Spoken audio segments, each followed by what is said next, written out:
Welcome to the True Crime Documentary.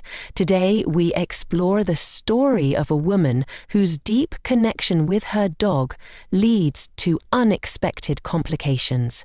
Without further delay, let's begin. Before going next, I want to tell you we are a team of 5 people who are making content for this channel, so like this video right now and subscribe. In the midst of a failing relationship, Sarah finds comfort in her loyal dog, Max. But when Ethan faces the consequences of his neglect, can their love survive the distance between them, or will jealousy tear them apart for good? The cracks beneath the surface. Sarah sat by the bay window, the warm afternoon sun casting golden hues over the endless ocean beyond their secluded beach house. Her camera rested quietly in her lap, her fingers tracing its cool surface as if it could bring her some peace. Snowy, their elegant white dog, lay curled at her feet, his soft fur glowing in the light. His gentle sighs filled the silence, offering a quiet rhythm to soothe the tension that had settled into her life. Ethan's late nights had become a regular part of their routine. He was consumed by his latest work project, and the man who once spent hours listening to her dreams and thoughts now felt like a stranger, more attached to his job than to her. Dinner for one had become Sarah's new reality, accompanied only by Snowy's quiet presence. She appreciated the dog's companionship. No expectations, no disappointments. Snowy only wanted her attention, and in return, he gave her the unconditional love she no longer felt from Ethan. Her camera had become her escape, capturing fleeting moments of beauty that seemed to slip further away from her life with each click. Sarah tried to freeze time, hoping it would help her hold on to something, anything, in a world that felt emptier with each passing day. She glanced at the clock as the sun began to set, painting the sky with shades of amber and crimson. Ethan had promised to be home for dinner, but as the minutes passed, her hope faded, replaced by that familiar knot of frustration. She suppressed it, not wanting to start another argument that would lead nowhere. Instead, she grabbed Snowy's leash and her camera, deciding a walk along the shore might calm her restless mind.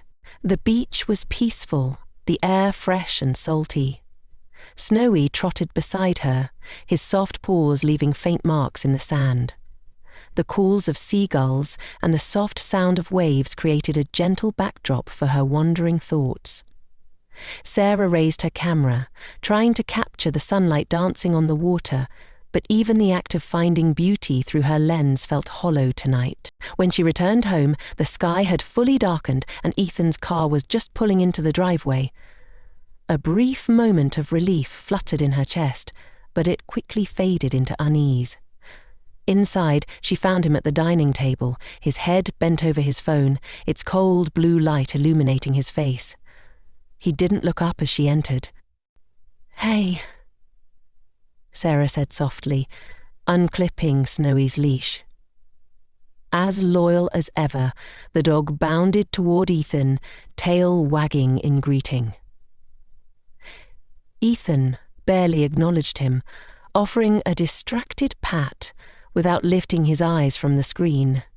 "Sorry, I'm late," Ethan murmured, still absorbed in his phone. Sarah bit her lip, forcing herself to stay calm. "That's okay," she replied, though her voice felt smaller than she intended. The words felt hollow, but it wasn't okay. The cracks in their relationship were growing wider with each passing moment, every act of indifference pushing them further apart.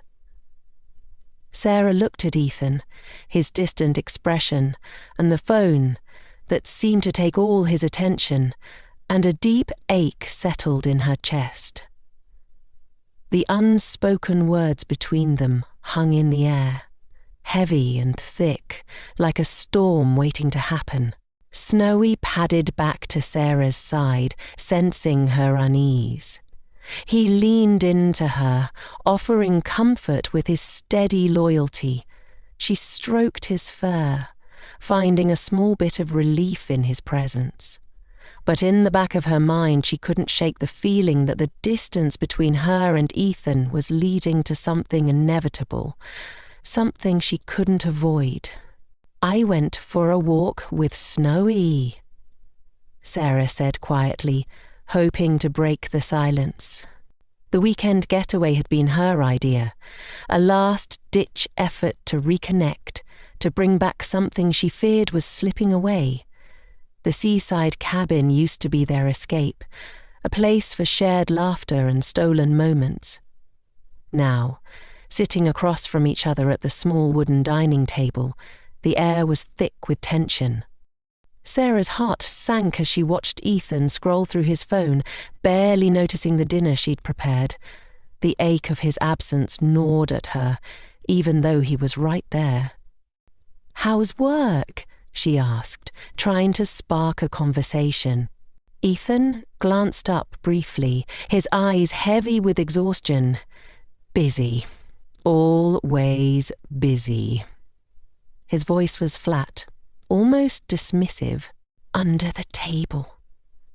Sarah clenched her hands into fists, her nails digging into her palms. That was always his answer, short, uninterested, and distant.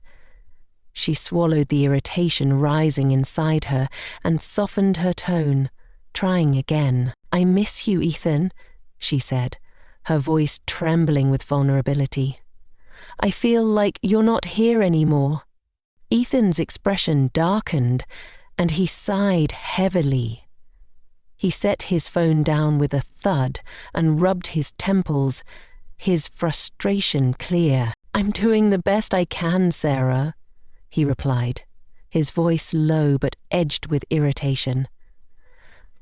"I'm providing for us. Isn't that enough?"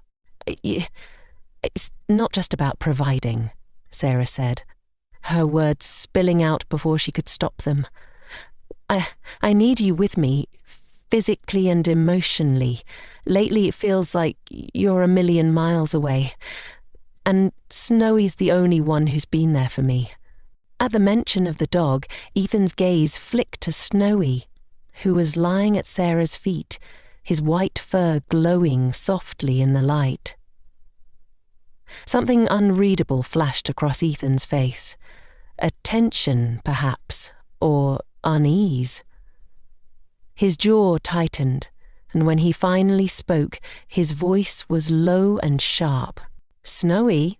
he asked, almost spitting the name. "Are you talking about the dog now?" The coldness in his tone made Sarah shiver, a chill deeper than the words themselves. "What do you mean?" she asked, startled by his reaction. "Snowy's just been good company. I've been lonely, Ethan." "I've noticed how much time you spend with that dog," Ethan interrupted, his voice strange and distant. Sarah blinked, confused. His words carried an edge she didn't recognize, an accusation she couldn't quite place. "Ethan, he's a dog," Sarah said carefully, trying to understand what he meant. "What are you even suggesting?" But Ethan didn't answer right away. Instead, he leaned back in his chair, his gaze fixed on Snowy with an intensity that made Sarah's stomach churn. For a moment, she wondered if this wasn't really about the dog at all, if there was something deeper, something darker beneath the surface. "You spend all your time with him." Ethan's voice was low and strained. "You're always with him, talking to him, taking him places. It's like he's replaced me." Sarah's stomach dropped at his words. "Ethan, that's crazy. He's a dog, for God's sake." But Ethan wasn't listening. He pushed his chair back, the screech of it loud in the quiet room, and started pacing. With every step, the tension between them thickened. "It's not just about the dog, Sarah," he continued, his voice sharp. I've realized how distant you've become. You don't talk to me like you used to. Maybe I haven't been around much, but you don't even try to reach out anymore." Sarah stood up, her heart racing in her chest. "I haven't reached out because you're never available," she snapped.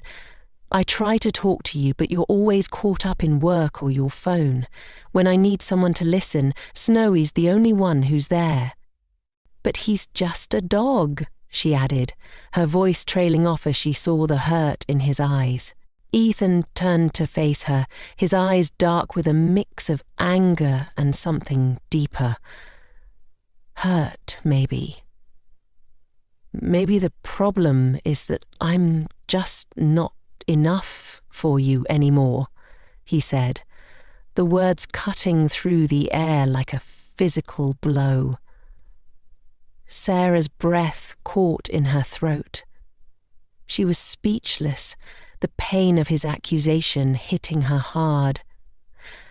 Before she could respond, Ethan grabbed his jacket, his movements sharp with anger. Without another word, he stormed out of the cabin, slamming the door behind him with enough force to make the walls shake. Sarah stood frozen, tears threatening to spill as the sound of the door echoed in her chest. Her heart ached as she heard the door click shut. Outside, Ethan drove aimlessly, his mind a whirlwind of emotions. He needed space, distance from the suffocating tension in the cabin. It wasn't until he reached the edge of a rocky cliff overlooking the wide ocean below that he finally stopped. The early morning light broke through the clouds, casting a soft glow over the water. Ethan sat there, the weight of his emotions pressing down on him like a physical burden. In that quiet moment, he realized he had overreacted. Sarah's words and actions had been twisted in his mind, distorted by his own insecurities. The more he thought about it, the clearer it became. His anger and jealousy weren't about Snowy at all. They were about his own guilt. He hadn't done anything to deserve Sarah's love. He hadn't been there for her. He had been absent for too long, both physically and emotionally. Sarah had reached out to him, desperate for connection, but he had pushed her away. His work, his obsession with being constantly busy had consumed him, leaving her to find comfort in the one thing that was always there for her, their dog. Ethan sighed deeply, a wave of shame settling over him. He realized that he had let everything slip through his fingers. In the harsh light of morning, Ethan could finally see the distance that had grown between him and Sarah, a distance he had created. He ran a shaky hand through his hair, disbelief and regret flooding him as he thought about the gap that had formed between them. He had always loved her, but his own insecurities had kept him from understanding her needs. The weight of his mistakes pressed down on him, and with a surge of urgency, he turned his car back toward the cabin, determined to make things right before it was too late.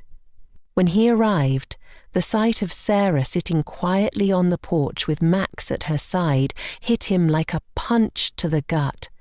Her figure was framed by the fading golden sunlight, her shoulders slumped, eyes red from crying.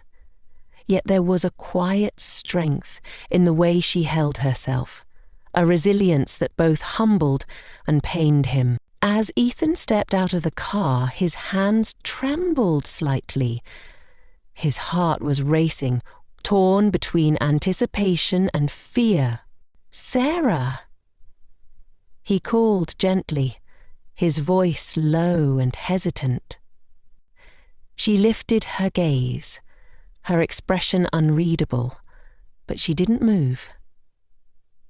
Max, ever perceptive, wagged his tail cautiously, sensing the importance of the moment.